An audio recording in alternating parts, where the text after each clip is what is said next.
Alright, this lesson marks the beginning of our review of Unit 1, Part 1, which was all about systems of equations. So looking at number 1, remember we learned about substitution, elimination, different methods. Problem number 1 would be best done by substitution. I like to write the problem sort of sideways to help me think, but the first step of substitution is to get one variable by itself. That's why this one is great for substitution, because the y is already by itself. Once you have a variable by itself, you can substitute, because y equals this stuff. That means I can take all this and substitute it for y, like right there. So that means over here I will now have 2x plus 3 times parentheses equals -3, and inside that parentheses, those parentheses, I'll have -3x minus 8. Alright, so I take it and I substitute it right here. I always use parentheses because that will remind me to do the distributive property when it's needed. Okay, so I can just keep going now. Notice how this has all x's now, so I should be able to solve it. So this will become 2x, 3 times -3, so that's -9x, minus 24 is equal to -3. Combining my like terms, so that'll be -7x minus 24 is equal to -3. But then I would add 24 to both sides here. So that's going to give me -7x is equal to 21. It's -3 plus 24 is 21. And then you just divide both sides by -7 to get x by itself. So that's why the final answer will be x equals -3.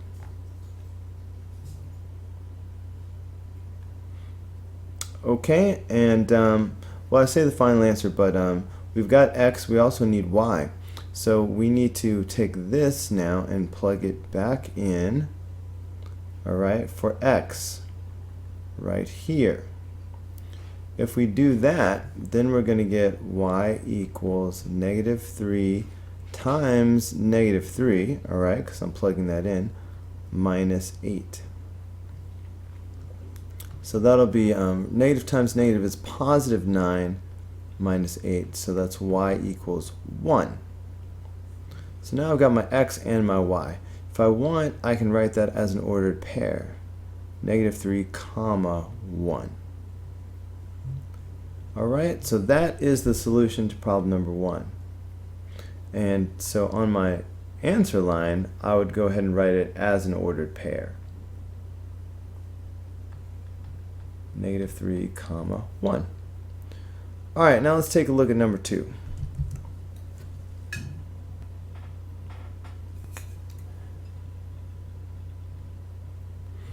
This one would be a good one to do by the elimination method. First of all, there are no variables that are anywhere near being by themselves. They all have coefficients. Also, they're all lined up nicely. So let's do the elimination method.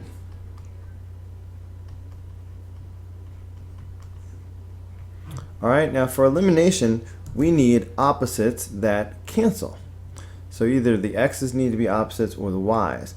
Looking at the y's, these would be opposites if this were a 6 instead of a 3.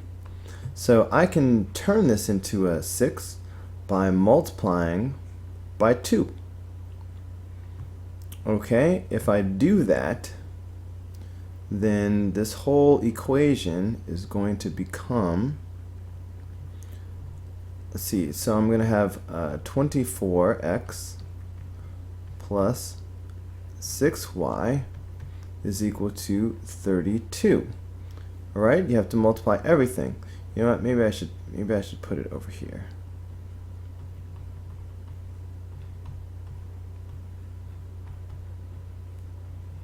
Now, meanwhile, the bottom equation doesn't have to change at all. So I've got negative 24x minus 6y is equal to 32.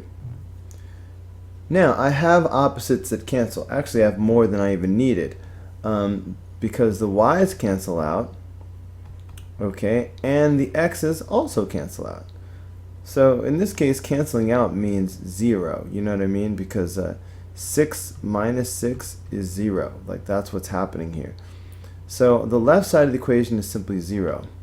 Now the right side is not 0. These are not opposites. 32 plus 32 is 64. So I get 0 equals 64. Now this is one of those special cases. And I'll just go ahead and tell you the answer here is no solution. This is a special case because both of the variables canceled out. Whenever that happens, you're either going to be left with a false statement like this or a true statement. Because this is false, false. 0 does not equal 64. That's how you know that it is no solution. Now, for instance, say if these had been opposites. They weren't. But let's say that had been negative 32 and positive 32. Then you would have had 0 equals 0. Now that is a true statement. And if you got a true statement, then that would be infinitely many solutions. Okay, that's when you get a true statement. But in this particular case, we got the false statement, so we put no solution. Alright, let's go on to number 3. Alright, we need to graph this thing. Let's color coordinate this. So first I'm going to graph this guy. Alright, now you're going to start by graphing the related equation y equals negative 2x minus 4. Okay, we're just graphing this line, which we would start at negative 4 and then go down 2 over 1. So start at the y-intercept, which is negative 4. That would be right here. Now this slope of negative 2 is like negative 2 over 1. So that means down 2 over 1. And we can just do that over and over again, down 2 over 1. And we can make more points on the left side by going up 2, left 1, like this. Okay, up 2, left 1.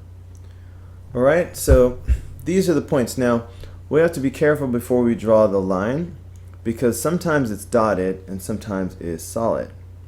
When it has an equal to line, when it's less than or equal to, or greater than or equal to, you draw a solid line to show that the border is included in the solution.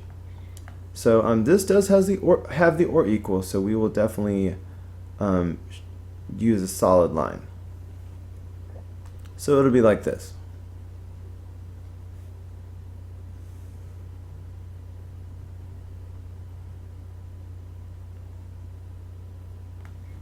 Okay, solid line. Now, let me make it blue so it matches. Alright, now let's go on to the other one. To make it longer.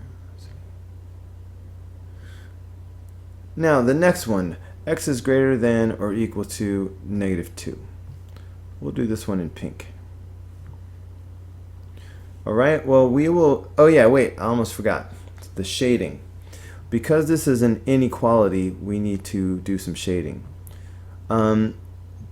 This is less than or equal to. Because we need to be in the area that is less than or equal to this line, you should be asking yourself, well, will the solutions be above or below this line? Well, clearly less than should be reminding you of the word below. We need to be below this border. So do not just shade in this entire thing. Just do a little bit of shading, sort of like this. Alright, this is the below side of the line. So I'm just going to put a little bit of shading down here to remind me that this is the proper side of the line to shade. Alright, but we're going to wait until we get a little bit more information before we do the whole graph.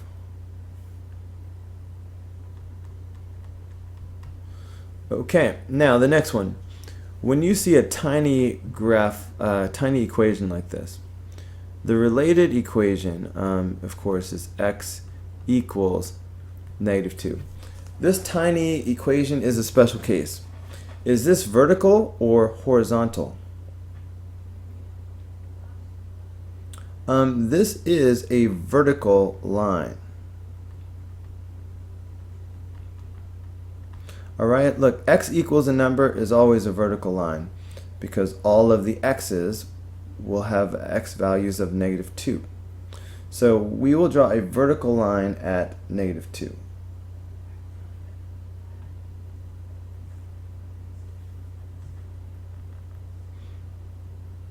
Okay, so that would look like this.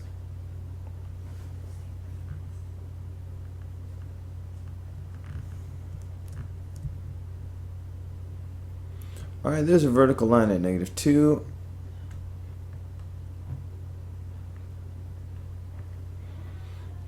Okay, this again will be solid because it's or equal to. Now the shading. A vertical line. This is normally we do above and below, like that last one we had shade below. A vertical line has no above and below. That's why we're dealing with x values, where we do left, right. So greater than -2, x values greater than -2 will be on the right. So again, we will not shade all crazy shading in half of the graph. We will just put a little bit of shading on the right hand side of the graph.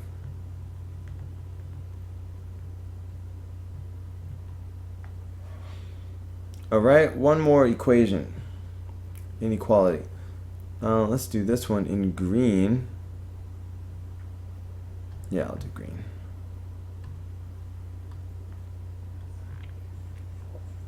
And this one will be horizontal. Okay, we're talking about the related equation y equals -3.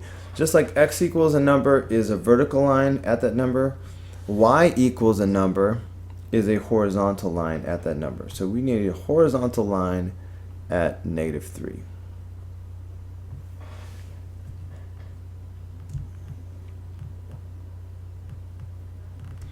Alright, except for this one is going to be dotted because it's not or equal to.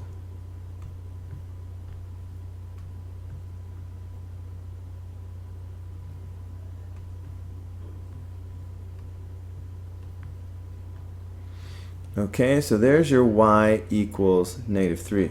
Now to make it y is greater than -3, we need to shade. Clearly, this is going to be an above situation. Above. Alright, so we will shade above like this.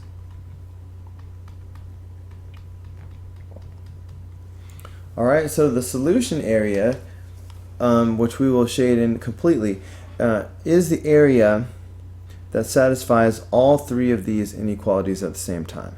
So we need to be below the blue line, alright, which puts us over here. But then we need to be to the right of the pink line, which puts us in this wedge right here.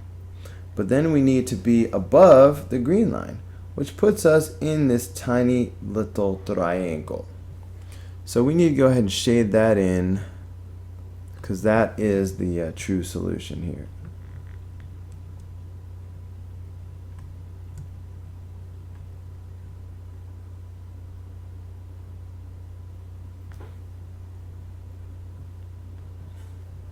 Okay, so that yellow piece I just drew, that is the solution region. Alright, so that is the graph of all the solutions. Anything in that little triangle is a solution. Now they're also asking us to list one possible solution, so we just need to pick a value that's in here, or at least on one of the lines. Let's see. For example, negative 1 comma negative 2 would be right here on the line. So that would be valid. So negative 1 comma negative 2 would be good. What else? Alright, negative 2 comma negative 1 would be right here. That would be part of the solution. I mean, it's on the line, but that counts.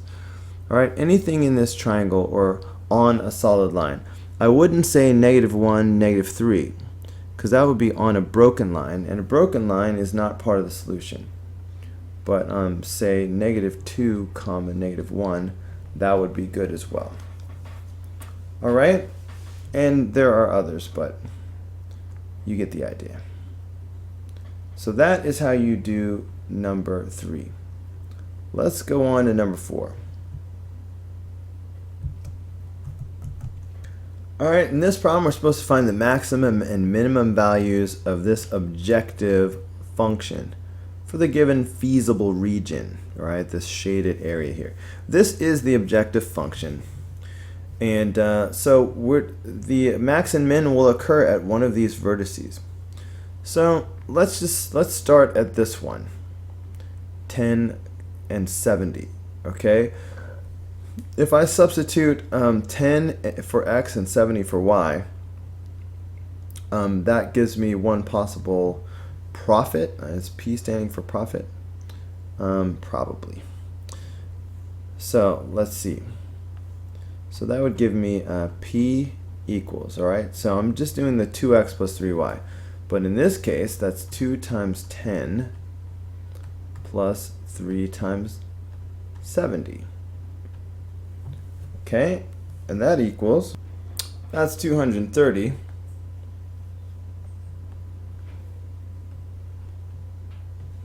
Alright, so we just need to do that over and over again for these other points. So now let's do this one. So that would be, 2 times 60 plus 3 times 80. Alright, that's 360. Alright, the next point down. Alright, so it's 2 times 100 plus 3 times 60. And that gives 380.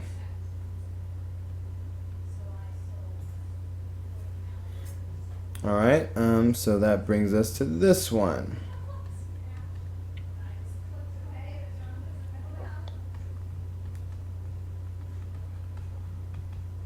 Well, 3 times 0 is 0, so I can ignore that. So 2 times 80 is 160. Okay, so that's that one. So that just leaves one more, alright, which will be 2 times 40, alright, plus 3 times 10. Alright, look, 2 times 40 is 80. 3 times 10 is 30. So that's 110.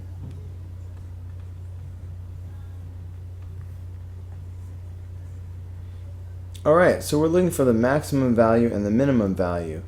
You can probably see that the maximum value of 380 is right here. Now the minimum value is 110. Okay. Alright, so let's break it down. The maximum value of 380 occurred at the point 10, 60. I mean 100, 60. The minimum value of 110 occurred at the point 40, 10. All right, I think that's it for this problem. That's all they wanted. That's how you do the whole max and min thing. Just remember. Word problems. Okay, as far as defining your variables for number 5, if you kind of look at the end of the sentence, how much does it cost members and non-members to attend the exhibit? That really lets you know what the variables need to be. All right, we can let X be the cost for members, and we can let Y be the cost for non-members. Now, the equations, writing the equations is really easy for a problem like this because the equations almost write themselves. I mean, look at this. Using the variables on which we just decided, it says 3 members, all right, so that's 3x, and 3 non-members, so that'd be 3y, pay a total of $105. So there you go. That's one equation. All right, how easy would it be to write a second equation from this in the same way? All right, see if you can guess what it will be. All right, if you were thinking 5x plus 3y equals 135, then we're thinking the same thing. I would definitely suggest elimination method instead of substitution. The variables are all lined up, and look, everything has the coefficients on it, so so don't do that. I'm going to see if I can just copy this real quick. Drag it over here. Okay, so look at those y's, man. We can make them opposites very easily if we just if I multiply the bottom equation, say, by -3. Okay, if I multiply these by -3, you know what? Maybe I'll do it this way. All right, say if I multiply this bottom equation by -1. My goal is to make the y's opposite. Okay, if I multiply everything here by -1, then I'm going to get -5x minus 3y is equal to -135. All right, I just made everything negative. But the point of doing that was now the y's are opposites and they will cancel. So that will leave me with -2x equals -30. So dividing by -2,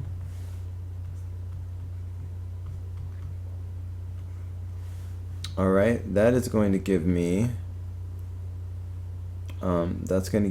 x equals 15.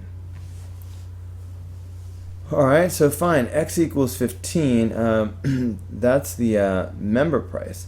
Now the non-member price is the y value. So I need to plug this back in to one of the original equations. It really doesn't matter which one I use. Say if I use the 5x plus 3y is equal to 135 one. Then with x being 15 now, this becomes 5 times 15 plus 3y is equal to 135. Okay, 5 times 15 is 75. Okay, plus 3y is equal to 135. You could subtract 75 from both sides. So that'll give you 3y equals 60.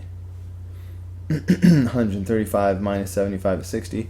Of course, we will just divide by 3 now. Alright, so that's going to leave y is equal to 20. Okay, so there it is, 15 and 20. So the cost for members is $15. Whoops, $15. And the cost for non-members is 20.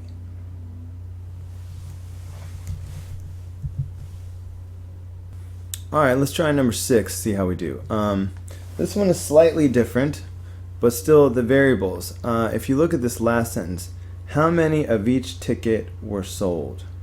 Okay, how many of each ticket? So let's see, that means there's two kinds of tickets. Looks like there's adult tickets and there's student tickets. So we can let X be, it says how many, so I'll let X be the number of adult tickets.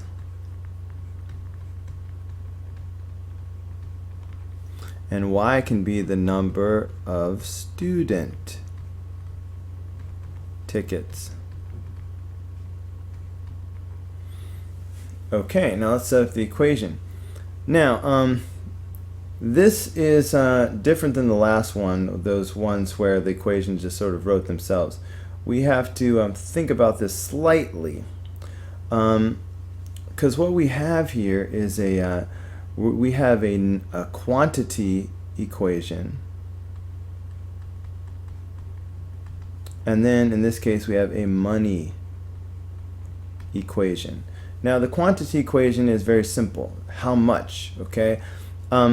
We have some adult tickets, we have some student tickets, but it says 560 tickets were sold. Alright, total of 560. These are the two different kinds, so that equation is going to be very simple. X plus Y has to equal 560. Alright, the two kinds have to add up to the total, 560. Then there's the money equation, alright, where it says how much money for each kind.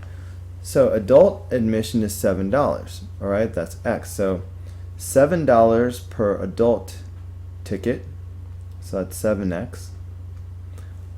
Student tickets are $5, so $5 per student ticket, alright, Y is student tickets. And the total amount of money is $3,500. Alright, so that's your money equation. $7 per adult, $5 per student, total of $3,500. Okay, I would recommend doing substitution on this problem. You could do elimination again, but substitution would work pretty great. Here's the idea. I would set it up horizontally, sort of like this. We need to get one of these variables by itself. It really doesn't matter which. So I could subtract Y from both sides, say. So that'll leave me X equals 560 minus Y, say. So then I could take this and substitute it in for X right here. So that's going to give me 7 times 560 minus Y. Alright, I'm here so far. Plus 5Y is equal to 3,500. Got to do a little distributive property here. 7 times 560 is 3,920. So this is 3,920 minus 7Y plus 5Y is equal to 3,500. So 3920. So I'm just combining like terms now, putting those together. That's negative 2y equals 3,500.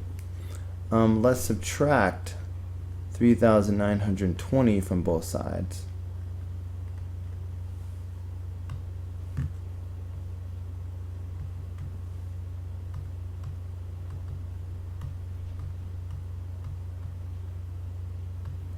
Alright, that's negative 420. Okay. So that's going to give me negative 2y is equal to negative 420. Dividing by negative 2 on both sides, that's going to give me y is equal to positive 210. All right.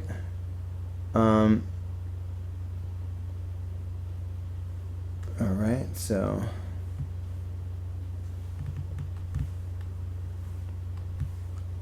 $210 student tickets, because I'm pretty sure that's what Y was, student tickets. All right, and now all we have to do is plug that back into one of the original equations. Let's use the x plus y equals 560. Okay, so looking at this, x plus y equals 560, but y is 210, so that's x plus 210 is 560. Subtract 210. All right, so x is going to equal to 350, and that is the number of adult tickets.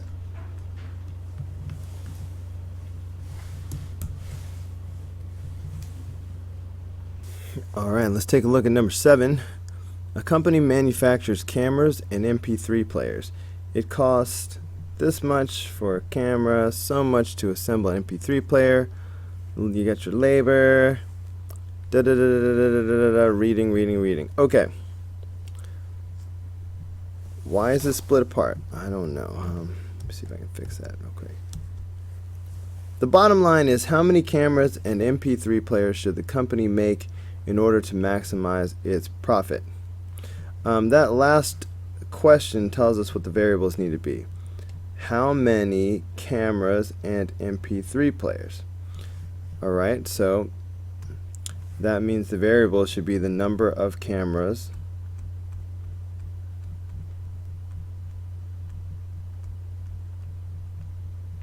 and the number of MP3 players.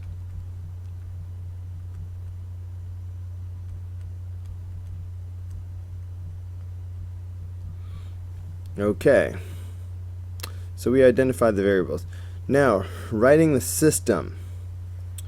Okay, so we need to write down the constraints. So I scanned through looking for limitations. A constraint is a limitation. So they're saying what it costs, blah, blah, blah, what it takes. Okay, here comes the limitation. It says the company can spend no more than $1,260 each week for the cost of assembly. Alright, that sentence represents a limitation. Alright, we've got a maximum of assembly money. So we have an assembly constraint. So I will label it assembly. Alright, since this is an assembly constraint, I will scan through the problem looking for where it tells me the cost of assembly for each item. It's going to say, well, so much assembly for cameras and so much assembly for MP3 players. So let's check it out. Alright, $24 to assemble a camera and $48 to assemble an MP3 player. Alright, remember, cameras X, MP3 players Y. So that's one of those equations that writes itself. Well, it's an inequality. Alright, 24x, alright, $24 per camera plus 48y, $48 per MP3 player. So the cost of assembly is going to be 24x plus 48y. Okay, and this can be no more than $1,260. So that means it has to be less than or equal to $1,260. So there's your assembly constraint. Alright, the key is to group together things that mean the same. In this case, look at this key word. Assemble, assemble, assembly. Each of these numbers are assembly, alright? Assembly of a camera, assembly of an MP3 player, total cost of assembly. Alright, so any other limitation? See, now they start talking about labor. Labor. Okay, here comes the other constraint. The company has 110 labor hours available. Alright, that is another limitation. It's another constraint. Limitation. So let me highlight that up for you. Okay, labor. The company has 110 labor hours available. Alright, that's the total labor hours. So let's see, let's break it down by cameras and MP3 players. 5 labor hours to make a camera, 2 labor hours to make an MP3 player. So guess what this equation is going to be? First of all, let me label it. This is a labor limitation, a labor constraint. Alright, 5 labor hours per camera, so that's 5x. Alright, plus 2 labor hours per MP3 player, so that's 2y. Has to be less than or equal to the total labor hours, which is 110. Alright, so those are the two main limitations. I mean, the problem comes to an end right after that. So you had to mention that. There's another constraint that's very important, and you must not leave it out. And we shall call it the reality constraint. And it's just common sense that you can't have negative MP3 players and you cannot have negative cameras. So you can have 0 or greater, but when you're talking about physical objects, you can't have negative objects. So in other words, the number of cameras has got to be greater than or equal to 0, and the number of MP3 players has to be greater than or equal to 0. Do not leave off these two reality constraints when they ask you to write the system. So technically that is 4 constraints, 4 inequalities. Okay, so we wrote the system. Now, an objective function for profit, or I mean they just plain tell us it's profit. So just like we scanned through looking for assembly and labor hours, now we're going to look for where it says profit, and we'll highlight that. Boom, look at that, profit, just like that. The profit is $42 per camera and $61 per MP3 player. Okay, that's it. 42x plus 61y. So profit equals 42x plus 61y. Alright, that's it. We wrote an objective function for profit. And that's all I asked you to do for problem number 7. Okay, let's move on to problem number 8. Solve the following system. Oh no! A triple system. Oh my goodness. Whew, it's been a while. Let's see if we can remember how we used to do this. Part of the key was we took it 2 equations at a time. Alright, so for example, we could look at the top 2 equations as a pair, and then we could look at the bottom 2 equations as a pair. Alright, I think I'll zoom in a little first though. Now, one of the main things we need to do is eliminate a variable. So either the x's, the y's, or the z's. But whatever variable we eliminate, we have to eliminate the same variable in both pairs. So, notice that the y's are opposites in these in this pair, and they're also opposites already in the lower pair. So it would be perfect to do the top 2 and the bottom 2. But for the record, I could have made a pair out of the top one and the bottom one, for example, if I had wanted to. But I don't. Not this time. Alright, so let's play these. I like to rewrite it just so it's super clear what I'm doing. Alright, so the top two equations look like this.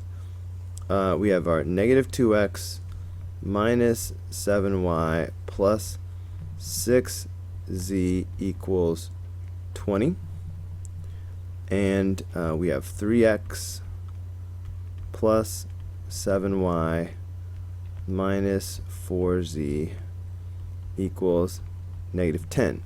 Now normally we would have to multiply one or both of these equations to get opposites. But since the y's are already opposites, we can just draw a line and combine like terms. So putting these together, these x's will just give us x. Alright, of course these cancel out. Alright, so they're gone. Putting the z's together, that'll give us plus 2z. And putting these together will give us 10. Okay, put a little box around this. We'll need this later. So x plus 2z equals 10. That's our first box equation. Okay, let's see if we can keep this color coded. Alright, I think I'll go to purple next. So we will do the next pair of equations in purple. And the next pair look like this. Okay, we have 3x plus 7y minus 4z equals negative 10. Alright, and then we have negative 2x minus 7y plus 2z is equal to 4. Again, normally we would have to multiply to get opposites, but since we already have opposites, let's go ahead and use them. So these will cancel out. Putting these together will give us x. Putting these together gives us minus 2z and negative 6. Okay, so let's put a box around this one. Okay, so at this point we have two new equations. Alright, focus on the equations in the boxes. Alright, both of these equations only have two variables, x's and z's. So what we're going to do is we're going to take these two equations and put them in together into a system of their own.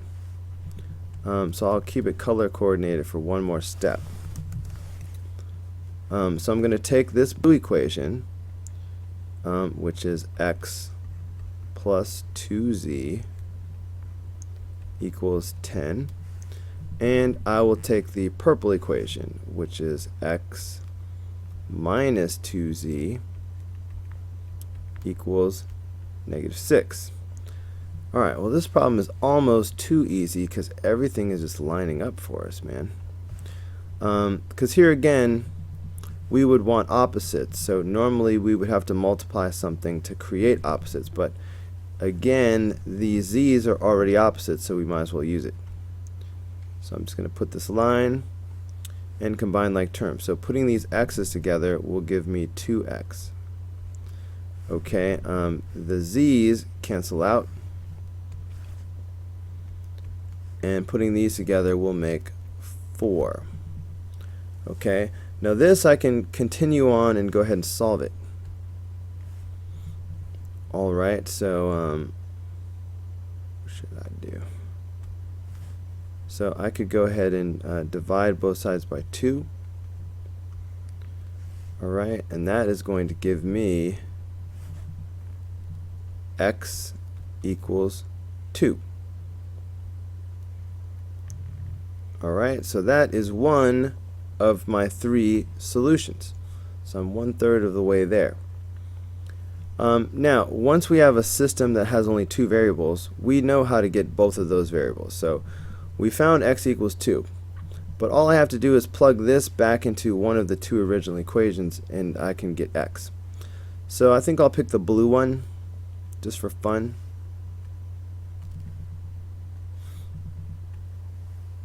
Okay, I'm just putting a line to sort of separate.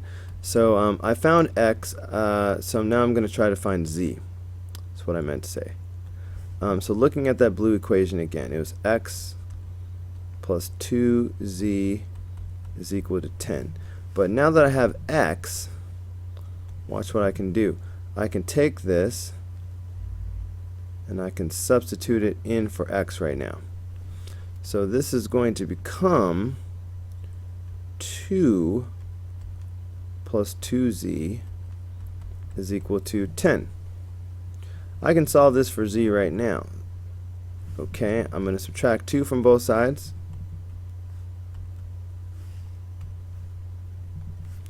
That will give me 2z is equal to 8. And then I can divide everything by 2.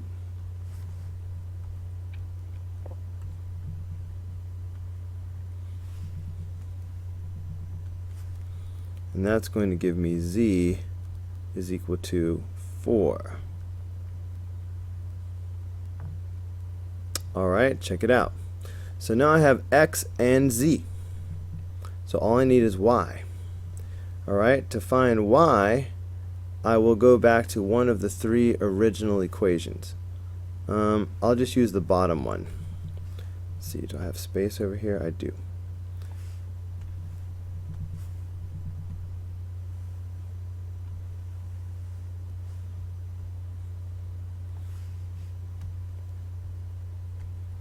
Alright, the bottom equation, negative 2x minus 7y plus 2z equals 4. Alright, I could have used any of these three equations. I just picked the bottom one. You know, it has the smallest number, so why not? Alright, and the idea will be to take the z and the x and plug them both in where they go. Alright, so we know that x is 2, so this will become negative 2 times 2. We don't know y, so this will just stay negative 7y. But we know z. Z is 4, so this will become plus 2 times 4 is equal to 4. So y is my only variable, so I should be able to solve it. So this will become negative 4 minus 7y plus 8 is equal to 4. Okay, these two are on the same side. Alright, so I might as well combine those like terms. So negative 4 and 8 together make positive 4. So then I'll have negative 7y plus 4 is equal to 4. Okay, subtracting 4 from both sides,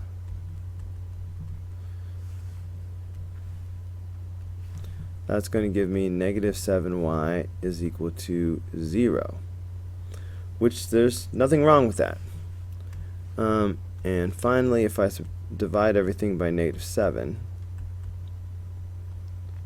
alright, well 0 divided by anything is 0, so I will have y equals 0.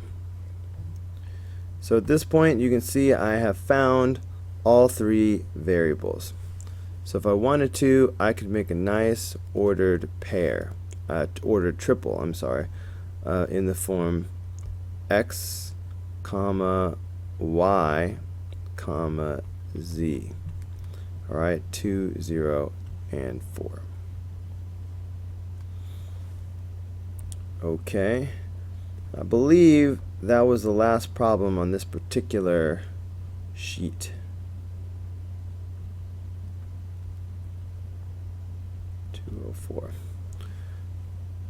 Alright, so I'm going to stop this video here, and you can pick up and review some more on the next video.